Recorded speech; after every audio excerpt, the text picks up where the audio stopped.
Hi friends, welcome to Rashman tailoring. இப்போ நம்ம எதுக்காக வெயிட் பண்ணிட்டு இருக்கோம்னா, கொஞ்சம் பியூட்டிஷியன் திங்ஸ்லாம் வந்து ஆர்டர் போட்டிருந்தேன். அந்த கொரியர் பண்ணி விட்றேன்னு சொன்னாங்க பஸ்ஸில். அதுக்காக நான் பஸ்ஸுக்காக வெயிட் பண்ணிகிட்டு இருக்கேன்.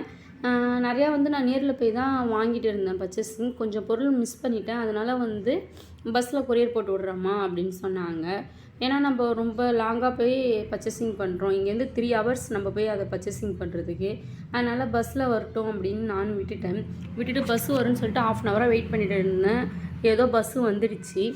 பஸ்ஸு வந்ததுக்கப்புறம் எங்கள் வீட்டுக்காரங்க போயிட்டு கொரியரில் வாங்கினாங்க. அது ஃபோட்டோ எடுக்க வேணாம் அப்படின்னு சொல்லிட்டாங்க. அவங்கள அதாவது வீடியோ எடுக்காதம்மா அப்படின்னு சொல்லிட்டாங்க. வீடியோ எடுக்காதுன்னு சொன்னதால் நான் பஸ்ஸை மட்டும் லைட்டாக எடுத்தேன். அப்பயும் லைட்டாக அவங்கள வீடியோ எடுத்தேன். திட்டு வாங்கிக்கிட்டே வீடியோ எடுத்தேன். எடுக்காதன்னு சொல்கிறேன்ல, ஏன் என்னை வீடியோ எடுக்கிற அப்படின்னு ஏசுனாங்க. அப்புறமா வந்து நான் திரும்பி பஸ்ஸை வீடியோ எடுக்க ஆரம்பிச்சிட்டேன். பஸ்ஸை வீடியோ எடுக்க ஆரம்பித்த உடனே நாங்கள் 2 பேரும் அந்த பார்சல் வந்து பைக்லேயே வச்சு எடுத்துகிட்டு போயிட்டோம். பைக்லேயே வச்சு எடுத்துகிட்டு போனோம். ஆனால் வந்து கொஞ்சம் டப்பாவில் ஆர்டர் கொடுத்துருப்பாங்கன்னு நினச்சேன். ஆனால் வந்து பொட்டலை மாரி கட்டி கொடுத்துருந்தாங்க. நான் வந்து பியூட்டிஷியனுக்கே எடுத்துகிட்டு வந்துட்டேன். பியூட்டிஷியனுக்கு எடுத்துகிட்டு வந்தோடனே எனக்கு கொஞ்சம் நல்லா ஆர்வமாக இருந்துச்சு. எப்படி இருக்கும் அந்த திங்ஸ் எல்லாமே கரெக்டாக பேக் பண்ணியிருப்பாங்களா? ஏன்னா ஒரு ஐட்டம் வந்து லைட்டாக டேமேஜ் ஆனாலும் போயிடுச்சு. அதனால் வந்து கரெக்டாக இது பண்ணியிருப்பாங்களான்னு யோசனை பண்ணிக்கிட்டே ஓப்பன் பண்ணேன். ஆனால் அவங்க வந்து ஓகே, ஓரளவு பாக்ஸிங் நல்லாவே பண்ணி கொடுத்துருந்தாங்க. இன்னும் பெட்டராக பாக்ஸில் பேக் பண்ணி கொடுத்துருந்தாங்கன்னா நல்லா இருந்திருக்கும். கவரில் தான் பேக் பண்ணி டேப் சுற்றி கொடுத்துருந்தாங்க. அதுக்கப்புறம் நான் அந்த மேலே இருக்கிற கவரை மட்டும் நான் கட் பண்ணிவிட்டு உள்ளே எல்லா பொருளும் இப்போ வந்து நியூவாக ஆர்டர் போட்டதால் எப்படி இருக்கும் ப்ராண்டு, அதை நம்ம யூஸ் பண்ணி பார்த்துட்டு தான் நம்ம கஸ்டமருக்கு என்றைக்குமே வந்து யூஸ் பண்ணுவோம். ஏன்னா ஏதாவது சைடு எஃபெக்ட் இருக்குமா என்ன ஏதுன்னு எல்லாமே வந்து கொஞ்சம் காஸ்ட்லியாக தான் வந்து இது பண்ணியிருந்தேன், பர்ச்சேசிங் பண்ணியிருந்தேன். அதுக்கப்புறம் வந்து கவர் முடிச்சு போட்டிருந்தாங்க. அதை இப்படி ஓப்பன் கவரை ஃபுல்லாக முடிச்சுலாம் அவுத்துட்டு உள்ளே என்ன இருக்குதுன்னு அது வந்து என் பேர் கீரு எல்லாமே எழுதியிருந்தாங்க. பேர் கீரெலாம் எழுதி அனுப்பிச்சிருந்தாங்க டீட்டெயிலு. அதை கொஞ்சம் பார்த்துட்டு அப்புறம் வந்து ஃபுல்லாக ஓப்பன் பண்ணோடனே இது வந்து பெடல் ப்ரெஷ்ஷை பார்த்தோன்னே நான் கொஞ்சம் நாளாக பெடல் ப்ரெஷ்ஷு நல்லா ப்ராண்டாக வாங்கணும்னு திங்க் பண்ணிட்டு இருந்தேன். அதுக்கப்புறம் வாங்கியாச்சு. அப்புறம் வந்து ஹேர் ட்ரையர் என்கிட்ட இருக்குது. அது வந்து ஆனால் ஐகானிக்கில் இல்லை. நான் ஐகானிக்கில் ஹேர் ட்ரையர் வாங்கியிருந்தேன் ஃபுல்லாக.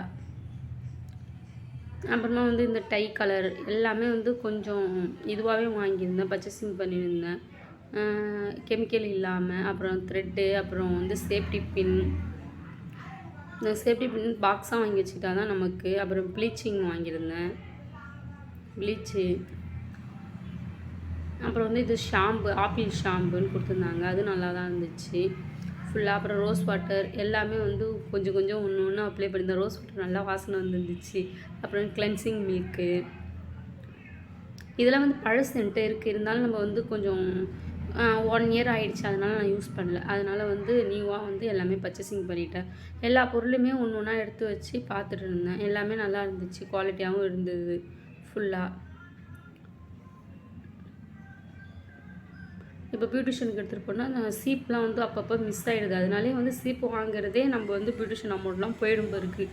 சீப்பு வாங்கிக்கிட்டே இருப்பேன் எப்பயுமே. வந்து எப்போ ஒரு இடத்துல அப்படியே போட்டு வந்துடுவேன் சீப்பு ஃபுல்லாக. அப்புறம் எல்லா பொருளையும் எடுத்து வச்சுட்டு குட்டி பொருள்லாம் அப்படியே கீழே கொட்டி வந்து பில்லை வந்து செக் பண்ணேன். பில்லு உள்ளே போட்டு கொடுத்துருந்தாங்க. எல்லாத்துக்கும் ஒன்றா வந்து பில் செக் பண்ணி பார்த்தேன். பில் செக் பண்ணி பார்த்ததில் எல்லாம் கரெக்டாக தான் இருந்துச்சு. ஏதோ ஓரளவு அமௌண்ட்லாம் கரெக்டாக தான் போட்டிருந்தாங்க எல்லாமே. எல்லா பொருளும் இது பண்ணிவிட்டு செக் பண்ணிட்டேன்.